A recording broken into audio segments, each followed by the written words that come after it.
나아가서 3장 4절 말씀부터 보도록 하겠습니다. 그들이 지나치자마자 마음에 사랑하는 자를 만나서 그를 붙잡고 내 어머니의 집으로 나를 잉태한 이의 방으로 가기까지 놓지 아니하였노라. 우리말 성경에 이렇게 나와 있네요. 그들을 지나치자마자 내 마음 깊이 사랑하는 그분을 만났습니다. 나는 놓칠세라 그분을 꼭 붙들고는 내 어머니 집으로 내 어머니께서 나를 가지신 그 방으로 들어갔답니다. 참 내용이 쉽지는 않은 내용이에요. 결국 이 배경은 뭐냐면 이 연인을 이 여자가 찾아다니다가 찾게 된다는 거죠. 온 성읍안을 다 찾아도 못 찾았는데 그래서 이제 꽉 붙잡고 자기 어머니의 집으로 데려갔다. 문자 그대로는 이렇게 표현하고 있어요. 이 내 어머니의 집이 과연 무엇인가 하는 건데 그 뒤에 이렇게 설명합니다. 나를 잉태한 이의 방이다. 이렇게 해석해서 풀이해놨어요. 먼저 우리가 생각해 봐야 돼요. 당시 어머니 집이라는 것은 보통 뭐냐? 결혼을 계획하는, 준비하는 장소, 혹은 결혼잔치가 벌어지는 장소, 이렇게들 해석을 합니다. 그래서 이 여인이 결국 자기 사랑하는 연인을 찾아서 결혼잔치의 자리로 데려오고 두 사람이 이제 드디어 함께 시간을 보내는 그런 극적인 모습을 나타내고 있다고 볼 수가 있죠. 또 어떤 사람은 이것을 뭐라고 해석하느냐? 이 여인이, 술람미 여인이 사랑을 회복한 장소다. 그리고 그것은 놀랍게도 그들이 처음 만난 곳이었다. 이렇게 말하는 거예요. 이것을 확대 해석한 사람은 솔로몬이 양떼를 치던 곳이다. 그 처음 장소에서 목자와 양떼가 처음 만난 곳이 어디겠습니까? 바로 그곳이죠. 그곳에서 기다렸다 하는 것이죠. 그래서 이런 첫사랑이 이루어진 장소에서 기다리면 그 여인이 돌아올 것이다. 솔로몬은 이렇게 생각했다는 거죠. 남자와 여자가 처음 서로 다른 생각을 하고 있다가 결국 처음 만난 장소에서 극적인 상봉을 하게 되는 그런 장면이라고 보면 무리가 없을 것 같습니다. 그런데 이제까지 우리가 본 대로 이 여인은 그것을 생각하지 못하고 성안과 거리를 헤매고 다녔잖아요. 한참 시간이 흐른 후에야 이제 이 연인을 다시 만나게 된다는 거죠. 물론 그러한 시간과 수고와 노력이 다 의미가 있고 가치가 있을 것입니다. 얼마나 애간장이 탔고 얼마나 간절히 찾아다닌 그런 시간입니까? 그러니까 이제 다시 만나고 나니까 이제 솔로몬을 붙잡고 신랑을 붙잡고 다시는 떨어지지 않겠다. 이런 마음이 생기는 거예요. 이 사랑의 위기라는 말을 하지 않았었습니까? 근데 위기 뒤에 다시 견고해 준 거죠. 헤어져서는 못 살겠다. 이런 지금 좋은 상황이 지금 오게 된 거죠. 그래서 그 걱정과 두려움과 그런 것들이 기쁨과 감격으로 바뀌는 현장이 바로 오늘 본문에 나오고 있는 것입니다. 그러니까 이렇게 되면 어떻게 이제까지의 그 찾아 헤맨 수고를 한순간에 잊게 되는 것이죠. 우리도 그렇잖아요. 막 간절히 원하다가 안타까워하다가 뭔가를 성취하게 되면 그 전까지 어려움 싹 잊어버리게 되는 그런 장면이에요. 그런데 우리가 신앙적으로 이제 봤을 때 우리에게도 이런 순간이 있죠. 바로 주님을 만나는 순간이죠. 정말 큰 기쁨과 감격의 순간. 그 전까지 얼마나 세상에서 헤매면서 우리가 삽니까? 주님을 만나는 그 순간, 진짜 만남이죠. 영적인 만남, 인격적인 만남. 그 순간이 오면 이제까지 살면서 당한 모든 고난과 수고를 한순간에 잊고 상상도 못할 기쁨에 빠질 것이 이 천국이 아닙니다. 하늘나라 가면 이런 기쁨을 다 누리게 될 것입니다. 그리고 이제 주님께서는 우리를 붙잡은 손을 절대 놓지 않으실 것이다. 문제는 우리죠. 우리가 자꾸 그 손을 쉽게 또 자주 놓아버린다는 것이죠. 어렸을 때 보세요. 부모 손을 꼭 잡고 있다가 조금 머리가 크면 이게 다시 놓잖아요. 똑같은 이지. 다시 잡으려 할 때 얼마나 힘듭니까? 예수님을 청년 시절에 다 잊고 살다가 이제 깨닫고 나서 다시 찾으려 하면 쉽지 않은 거예요. 똑같은 이치라는 것이. 주님은 우리를 잉태한 장소에서 우리를 기다리십니다. 그걸 잊지 말아야 돼요. 그걸 매일마다 붙잡고 확인하시기 바랍니다.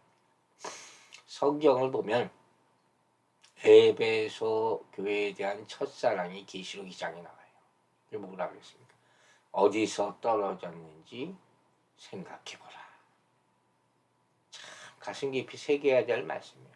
너는 어디서 그 첫사랑을 잃어버렸느냐. 오늘 본문이 그 말씀을 또 생각나게 해줘요. 우리가 예수 그리스도와의 사랑을 회복하려면 은혜의 자리, 첫사랑의 자리로 돌아가야 할 줄로 믿습니다. 주님은 항상 우리를 기다리고 계세요. 그러니까 하루하루 시간을 그냥 의미 없이 보내지 마시고 은혜의 자리를 사모하면서 겸손하게 나아가면 주님께 반드시 신랑 되신 예수님과 만날 수 있고 그 사랑, 첫사랑을 회복하고 그보다 더 큰 사랑도 받게 될 줄로 믿습니다. 우리도 아마 많은 사람들이 세상에서 이것저것 열심히 하느라고 하고 수고도 하고 봉사도 하고 있을 겁니다. 그게 나쁘다는 게 아니에요. 그런데 주님의 진짜 관심은 일이 아니에요. 우리 자신, 우리와의 관계, 이걸 잊지 마세요. 우리가 예수님께 더욱 많은 관심을 가지기를 바라는 것. 이게 주님의 바람이에요. 우리가 뭐 일을 막 저질러 오는 것, 그거 보고 기뻐하시는 게 아니에요. 혹시 그 분주함으로 말미암아 예수님과 지금 엇갈린 자리에 있지 않는가? 나를 위한 자리에서 그걸 예수님을 위한 자리라고 착각하지 않는가? 한번 점검해 보시기 바랍니다. 그리고 첫사랑을 회복하는데 최선을 다하시기 바랍니다. 우리 주님은 우리를 일로 평가하지 않으세요. 일을 아무리 잘해도 아무리 많이 해도 그게 아니에요. 뭘 중요하게 여기시나? 얼마나 많은 시간을 함께 보냈는가? 그분과 함께 보냈는가? 그것으로 사랑을 평가하는 거예요. 연인 사이에 있다면 그거죠. 선물 아무리 좋은 거 사줘도 그거보다 더 좋은 것은 매일 같이 만나는 거죠. 그러므로 여러분, 분주하게 나를 위한 시간을 보내는 것보다 잠잠하게 말씀을 듣고 기도하는데 시간을 사용할 때 주님과의 사랑이 회복되고 더 깊어짐을 기억하시기 바랍니다. 여기저기 그냥 정신없이 돌아다니지 마시라 하는 거예요. 여러분, 오늘 이 말씀을 보고 무슨 느낌을 갖습니까? 저는 영적 배고픔이라는 단어를 떠올리게 돼요. 이 여인의 간절함을 보면서 이걸 잊어버리면 안 돼요. 이 영적 배고픔이 없이 살 수 있다고 생각한다면 그건 주님을 잃어버린 거예요. 내가 주님 없이도 살 수 있다. 이렇게 돼버리고 만 거죠. 그 분주함 때문에. 그러나 그 갈망 없이 내가 살 수 없다. 그런 간절함이 이 여인처럼 있다면 그걸로 인하여 살게 될 것입니다. 고통스러운 계절이 있다고 했잖아요. 밤과 같은 어둠의 계절이 있고 영적인 싸움의 시절도 있습니다. 그때 동이 트길 바라고 주님을 향해 걸어가시기 바랍니다. 그래서 아가서의 나머지 부분 다가 그분을 놓치지 않는 마음이 표현되어 있는 그런 모습이 나타나고 있는 것이죠. 여기서 어머니를 또 교회로들 해석하기도 합니다. 어머니의 집이죠. 하나님이 뜻이 행해지는 모든 곳이 바로 교회죠. 그곳에 모인 사람들이 다 형제 자매, 어머니의 자식들이 아닙니까? 어머니로부터 우리는 다 출생을 했어요. 영적 자녀들이라는 말이죠. 그분의 해산의 고통을 통해서. 그런데 문제는 뭡니까? 그 어머니의 집에 들어가는데 꼭 형제들 간의 다툼이 생겨요. 친한 사람들끼리. 그게 참 아픔인 거예요. 무슨 말씀인지 아시겠죠? 가족, 고향, 집, 가장 우리에게 친숙한 곳인데 가장 어려운 곳이 될 수가 있습니다. 서로가 서로를 너무 잘 알기 때문에. 예수님도 고향에서는 존경받지 못했다 하지 않습니다. 이런 어려움이 있을 수 있다. 어머님의 집에 데려오는데 힘든 일이 일어날 수가 있습니다. 그러나 그것을 극복하시고 순종해서 형제들이 다시 모여 사랑을 나누는 날이 올 수 있게 되기를 주 이름으로 축원합니다. 5절 말씀 보겠습니다. 예루살렘의 딸들아, 내가 노루와 들사슴을 두고 너희에게 부탁한다. 사랑하는 자가 원하기 전에는 흔들지 말고 깨우지 말지니라. 우리말 성경에 이렇게 나와 있어요. 예루살렘의 딸들이여, 노루를 두고 내가 부탁합니다. 내 사랑이 원하기 전까지는 내 사랑을 일으키지 말고 깨우지 마세요. 2장 7절에서 우리가 동일한 내용을 봤죠. 술람미 여인이 예루살렘의 딸들에게 방해하지 말라는 거예요. 사랑하는 자가 원하기 전에는 흔들지 말고 깨우지 말라. 부탁을 하고 있는 그런 모습이 나오죠. 솔로몬은 그들에게 노루와 들사슴으로 부탁한다. 이렇게 말합니다. 노루와 들사슴, 2장 7절에서 그렇게 표현했어요. 노루와 들사슴은 뭡니까? 어린 신부와 관계할 때의 민감함, 이런 것들, 또 쉽게 놀라고 민첩해하고 이런 것들을 상징한다고 얘기했어요. 방해하는 것들이 있으면 안 된다는 것이죠. 깨우지 말라. 이 특별한 계절에 방해하는 것들, 주님과의 사랑을 나누는 것을 방해하는 것들, 그것을 이겨내야 된다는 거예요. 그게 부탁하는 것이죠. 주님의 훈계를 듣는데 방해하는 것들이 있어요. 내 자아의 생각들이 있죠. 이런 것들 물리쳐야 될 줄로 믿습니다. 이와 같이 오늘 본문을 보면 이 여인이 참 불안해하면서도 이 관계를 간절히 바라는 것, 그걸 볼 수 있죠. 불안해할 필요가 없어요. 주님과의 관계에 대해서. 그럼 많은 사람이 사실 이렇게 불안해합니다. 주님은 변하지 않는다는 사실을 잊지 않으면 되는 거죠. 또 그래서인지 이 본문은 주님이 다시 오실 것에 대한 비유로도 많이 사용이 돼요.